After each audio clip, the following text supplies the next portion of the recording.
Welcome to the C-Suite Sales and Marketing Perspectives podcast. I'm Steve McDonald, your host. And today we've got a very, very special guest on with Stephanie Smith. Now, what makes you so special? I'm going to take a crack at it here. All right. So not only are you a chief marketing officer and you have an amazing background, you're at the N2 company, and I want you to explain a little bit about who N2 is and what you do there.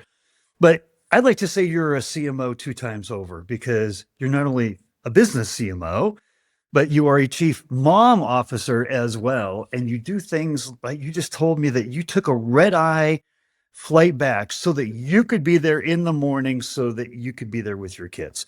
And I think that's amazing dedication. So I just wanted to say thank you for all of us chief dad officers that you help us make us look good and take care of the family in so many different ways. But we're going to talk today. The topic is from channel chaos to customer psychology, a growth blueprint. And when we talk about channel, we're not necessarily talking about like our channel partners, right? Which a lot of businesses have, but you're talking about the number of ways that we have to actually go to market, how many channels we have these days, and the chaos of that and making sense of it. And combining that with a real passion of yours, which is the psychology of who we're reaching out to, our customer psychology, and how we work that in, and actually how we work with our teams so they understand that. Our first conversation was just electric. So let's recreate it here again. But before we do that, I would love to give you a chance to maybe just expand a little bit on that background before we get started. Okay. Thank you for having me, Steve. I am the Chief Marketing Officer of the N2 company. I've been in like affluent luxury marketing for a long time, event marketing, and with different audiences, but I feel like it's the same no matter where I go. It's really about people and what drives them to take action, what speaks to them, the emotion. That's when we talked about customer psychology. How do I tap into emotion that drives them to come to whatever business I'm doing or working with in a real, authentic way? I have a background. I don't know if you want me to talk. I do have a blog for fun. I have this Two-Sided Southern blog, which it appeals to women mostly that enjoy high and low kind of marketing. So the idea of Two-Sided Southern came from I was sitting front row at a fashion show, and the next day I went to Waffle House, and I can enjoy going to a luxury fashion show and then going to have grits and scattered, smothered, and covered hash browns at Waffle House. And so tapping into two sides of me, I kind of use that framework with whatever we're doing. Let's tap into two sides. So I know what we're talking today is about the trust recession and tapping into trust, but authenticity at the same time. So that's kind of my background. That's where I come from. I love it. Anybody who could connect a fashion show and Waffle House and have it make sense, I'm telling you, you've got some talent right there. So let's start out. And what I'd love to do, because I threw out a bunch of stuff, right? We're going to talk about channel chaos, we're talking about trust, we're going to talk about psychology, but let's start with overwhelm, right? There's so many different channels that we can take to the market these days. And everybody looks at us as the CMOs and says, okay, you're the expert, navigate this path for us. But it can lead to less success, actually. Tell us a little bit about your thought and your philosophy on this. Okay, well, I was saying my team can sometimes feel very spread thin. Like, which one do we tackle first? One of my things is we entered into the TikTok sphere and we were like, does this make sense for us? Do we do a bunch of channels? Right now, I have a few team members and we're working on 5 brands, possibly 6 across 3 social media platforms. And that's just social media. So we're doing LinkedIn, Facebook, which I have many thoughts on Facebook. I think it's actually a really strong driver that we kind of ignore because it's not the shiny new thing, and Instagram. And we dipped our toe into TikTok, and my team was like, I don't think we're doing this well. And I don't think we have the bandwidth. I think Gary B says you need like 1 person full time on TikTok. And we just didn't have that. So we pulled back from that because we weren't seeing results. We weren't doing it well either. And we're like, I know we got to be out there, so we'll tackle that later. Let's do what we're doing well over here. But I see that with my team all the time. I'm like, okay, we got to be on YouTube. Do we have to do YouTube shorts? How are we going to pull this off? Now we have a podcast for one of our brands. How do we do that? So I feel like marketers and our teams are kind of getting spread thin. Be over here, do this, do that. And then they're not doing anything really to the best that they can.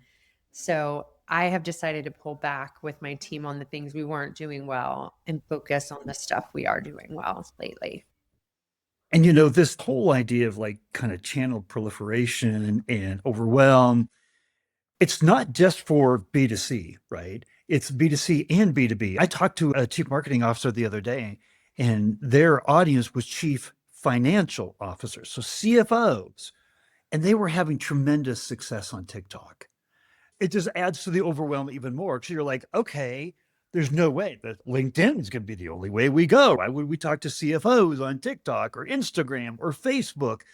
But we can't overlook these channels, And right? you can't. And I'm looking now, I'm hearing, oh, are you on Threads? Are you on Blue Sky? Are you on these like emerging platforms that could be the next TikTok? And it's really tough for marketers to figure out where to put their time, where to put their dollars. We have we have an email marketing team, and they speak to B2B. So we have a lot of businesses that we speak to. At my company, we have almost 29,000 small businesses that we're also speaking to, two audiences: franchisees, potential franchisees, and small businesses. So we're B2C, B2B. And there's just the overwhelm. It's what direction am I being pulled in today? And if you're trying, like I said, if you're trying to do one thing, or if you're trying to do everything, are you doing anything really well? So, the idea of, I love it. You're like, okay, let's pull back because we have to execute. It can't just be like, okay, we've got to be everywhere, but we can't do everything really well. So, how do we do the few things that we're going to do and do them really well, but then test the waters, right? Because we don't want to miss the opportunities. From our conversation before, it was like, okay, how do we focus on what we can do with our existing teams while we're still testing the waters? And that was one of the big things that I took away. I would say this too. I have an example. We have a new brand called Uniquely You, and it's not only, we've launched 8 magazines in that space, which is great. It's for special needs communities. It's a great resource. It has so much heart in it. I have a lot of passion about it. We got to start social media, and everyone was like, we need a plan for the social media. We need a plan. And that was delaying us because they're overwhelmed with all the other platforms. And I finally was like, we have 30 followers on this platform right now. Let's just start. Just put content up. It doesn't have to be amazing. It's picture. Let's just get something up and not overthink this one while we're building it. It's great to be a strategy person, and I am, but also there's a moment when you're like, the stakes are low. Let's just get some stuff up. Let's just start. Because with TikTok, we sat on that a little too long because we didn't have a strategy. And we were like, we got to just go. So there's that too, that delay of perfection that you also don't want to get stuck in. Yeah, because you're going to learn just putting yourself out there, and nobody's going to say, hey, that N2 company, they really screwed up on TikTok. I saw that short. And oh my gosh. We think we have to be perfect every single time. That desire to be perfect, to have the right plan, to do it exactly right, keeps us from trying, keeps us from testing. Here's another thing that keeps us back. Yeah, give me another thing. I need to hear more. Yeah. So, we're also being tasked with doing more with less. So I think you called it the budget efficiency crisis or something. Tell me how that affects how we're thinking. I feel like marketers are sometimes the first to go in a group like, oh, what are they really doing? I would think my fellow CMOs would hear that. Oh, can you do this with one less person or any of these things? And you're like fighting for bodies just to do this, using platforms like Sprout Social or using things for scaling. Canva Enterprises when we use for scaling to put our marketing materials out there at scale. So there's all of that. And then you're looking at people, and they're like, can you do this with less? And we're already struggling when they want, wait, can we be on YouTube? Can we do this? Like I was saying, and you're like, can I have more people to do that? So we get creative. Obviously, you're going to hear a lot from any marketer about using content in different ways. Just use that same content in 20 different ways if you can. That's really what we've been trying to do. How do we use one thing 10 different ways to be smart?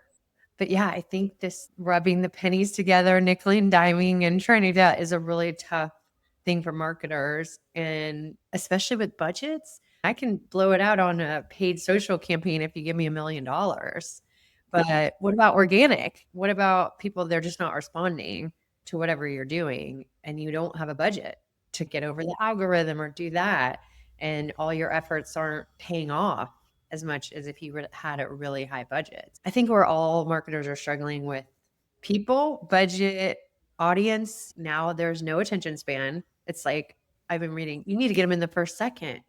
In the first second, what am I going to say in that first second to get this like low attention? So we have a lot of challenges, which can also be opportunities. And how do we solve those problems? I think we're all dealing with that right now.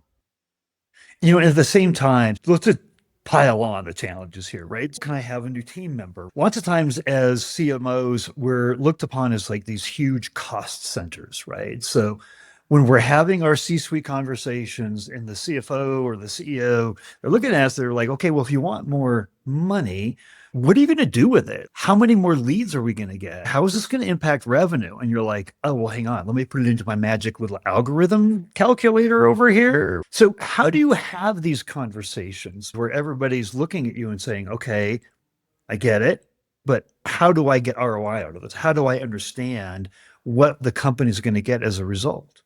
Yeah, I mean, ROI is something my COO and my CRO and my CEO are constantly asking me about. How did this work? So data, clean data, measuring everything and measuring it well from the full life cycle is super important. But sometimes we've tried some things that somebody wanted to try and it costs a lot of money and the results weren't great. And so luckily I have the boss that's like, if it's his idea and we've done it and it works, they're excited. If it didn't work, they're like, okay, we tried that. But you really got to show the measurement. In our business, we know exactly how much one new franchisee is worth to us. And so we measure a lot of times by that. So if we get that one person in, then the cost analysis works out. So that's nice that I have that. I have to say, sometimes in brand marketing plays, you don't know what affected that purchase or what it is. Did they go over to your website and then they dropped off your measurements and you don't know? Then they saw a Facebook ad, then they saw or heard a podcast ad. And somewhere in there, they went off and came back and we lost them. And who gets that measurement? It's a tough world, but I feel like when I came on, the measurement tools that are available to marketers are outrageous, which is lovely. And we can show a little bit, but sometimes the stuff doesn't work. And you're like, it didn't work. We measured it, we had some money, and it still wasn't bringing it in. And what do you say at that point? So here's what I love is you're helping us all advocate for ourselves because we have to be our own internal salespeople. We're like in marketing, we're like, yeah, we're not like sales. That's not us, right? We help, but we have to sell. And what I'm hearing from you is there's two sides of the internal advocacy. And one of them is, okay, guys, the market is changing all the time. When I'm asking for money and we're testing, and it's because we have to constantly be in the mode of testing what's working and what isn't. As soon as we say, yeah, we've got the marketing playbook, is the minute we're behind, right? And the minute we're going to stop failing. So if you want more MQLs, you want more SQLs, we all do, it means we have to be testing, which means guess what? We're not always going to be right. A portion of this budget that we just have to say, we have to be constantly in the market out there and testing and putting forward. And everybody's going to understand that. On the other side, though, I hear you say lifetime customer value. If you were to go to ChatGPT today and say, okay, I'm going to the executive team, help me frame this in a way that communicates to our internal customers and puts this into their language and builds the case. We have to be doing that. And there's plenty of tools, plenty of data to do it. Right. Is that a good takeaway from our conversation so think far? so. I think so. Social media too. Every week it changes. So I just had to have this discussion that it's now social media's interest media. So it's almost like a search engine. So your followers don't even matter to reach them. The money you're spending isn't even reaching them. It's reaching a new audience that you don't even know is out there. So forget about your followers. Cookieless. Now we have cookieless marketing where we used to know exactly who we're hitting and now they're in vague boxes. And we're like, are they interested in these things? Let's try to play with that. So we're constantly having to adapt and adapt the spend. And the owners of those platforms are saying to us as marketers, if you only spend a little bit more, if you would spend a little bit more, you'd reach this. Your competitors are spending more in this space. It's kind of a fun, constant struggle where you're trying to figure it out. It's no 2 days are the same, because once you figured it out, they changed the rules on you and the line gets moved, right? And you're trying to, bring it in. The good news is I notice when we do really well in this one area, social media marketing, something, probably about 2 weeks later, we have this lift that comes in from franchisee candidates or small businesses coming in. So I can see the lift and it's continuing. It just changes and I have to roll with the changes. So I want to add in one more big challenge before we get into an area that you've brought up that is an amazing solution to help with all of this. So here's the one more challenge. And it actually is the number one challenge that B2B C-suite executives say is holding them back from creating long-term sustainable growth in the business. And you talked about it too. So I love this. It's called internal alignment. It's the hidden growth killer. Talk to me a little bit about the challenge of internal alignment within all of this. Yes, we were talking about this, and I think I was saying very smart people in different silos of the business go their own way. They're like, this is the way we should go, and this is the way we should go. And we don't align. So we're both going like this or into different directions, pulling at each other, or they're doing some kind of solution that we didn't even know about. And we're over here doing something that's either counterintuitive to that or the same thing, using dollars. It happens everywhere. I was at this dinner with C-suite execs from Disney and Equifax, these huge billion-dollar companies, and we are much more of a mid-sized company, and they were in the same struggle. And it actually made me feel so much better that I thought they had it together, and they're like, nobody has it together. Every internal alignment. So the more you can come together and even just talk about what you're working on day to day, a lot of dark spots get illuminated when you do that with your other team members. That is a struggle that I was happy to hear was not just a mid-sized company struggle. It happens with the big players too. So, if you could help us maybe talk about how you understand the voice of the customer, but how you think it can be used as that unifying factor and address this internal alignment challenge that we all have. Right. I think the voice of the customer is so important. I think we said, like, it doesn't, in Cracker Barrel, I'll use that as the ultimate experience for all of us. The CMO, I'm sure they did market research. I'm sure they went to their franchisees and they all thought they had it great, nailed. And then the customer spoke up and was like, no, I don't want that. He said it's the great equalizer. They rolled back their rebrand to what the customer wanted. And so a lot of times our customer really is our franchisee. And I've learned that over the years. And we have all these small businesses, but when the franchisees start saying, that's not what we need this, we need that. Sometimes I've done something that I believe very passionately about that we need to do and had to incorporate all of their feedback and all of that, or rolled something back. I rolled back a in-book refresh once because the franchisees did not like it.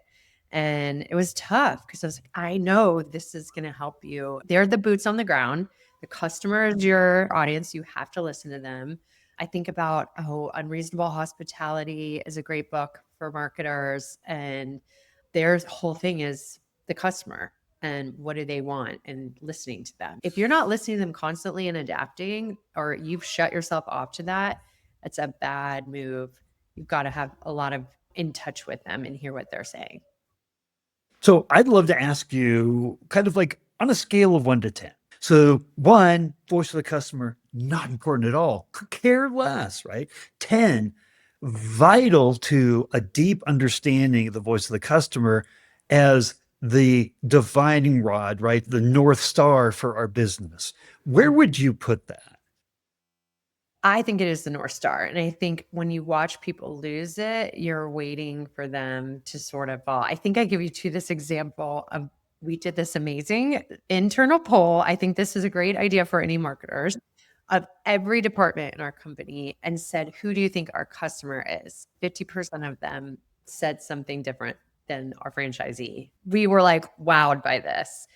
And we set to work I don't know if it was legacy employees who had lost their way or new employees that had never heard it, but we started messaging that internally. They are the customer. We have to listen to them. Whatever they need, we're going to do. One of them asked, one of the questions was, what does our customer do all day? And there was one answer that said nothing. And we were like, who is this person? It was anonymous, but we were like, they work so hard. And this team member thought they did nothing. So we need to educate our entire company on how hard they work, all of the pieces of their business, what they're dealing with, because it affects whether you go the extra mile out of empathy to help them or you say, no, we're not doing that. And it's been a very eye-opening thing. And I thought, man, we need to do this every year and just pull our internal teams. What do they think? Who do they think the customer is? And make sure they know. It's so you can't walk in their shoes, have empathy, design programs, products, services that meet their challenges and their needs if you're not talking to them. If you And don't that understand their mismatch. challenges, you're not going to be able to help them. Oh my gosh, it just like hit me that story about, and I know it wasn't one person because the whole survey designed a lot of changes internally, but a misalignment between what we think the customer walking in their shoes is like versus what it is. Oh my gosh, there can't be more important thing to uncover. What's interesting, so McKinsey came out with a study recently, and they talked about how 2/3 of C-suite executives say that the voice of the customer is absolutely defines not only our direction, how we ideate, how we innovate, but only 15% of companies actually take that customer input and put it into action and execute on it. Right. They're the great innovators. Our franchisees are the great innovators. All of these ideas come from them. And it's just our idea. Our thing is to get them, make sure they're good, and then make them scalable. So that's really what I've been looking at. I can innovate all day and give them stuff, and they're like, that's not what we need. We can't go to market with that. And I've lost them if I don't understand them. The number one thing they want to know is that you get them.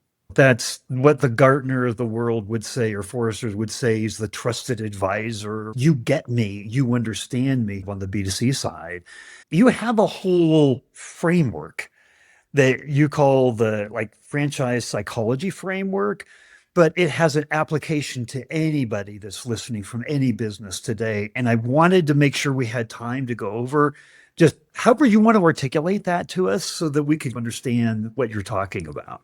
I will not take credit for this. It's a book that is about franchise psychology, the 6-stage framework. But it's been really eye-opening for me because it's basically we took this ideology from somebody else who did the psychology of franchisees, and it's 6-stage psychological framework, and we're rolling it out to our employees so they understand where our customers, our franchisees are on in these 6 stages. And our goal is to move them from the first one to the 6th one. The first one is it's like they're so excited. It's right when you buy something, right? And you're like, I'm so excited for this product. And then doubt sets in. Then it's like, I could do this on my own. I don't need the franchisor.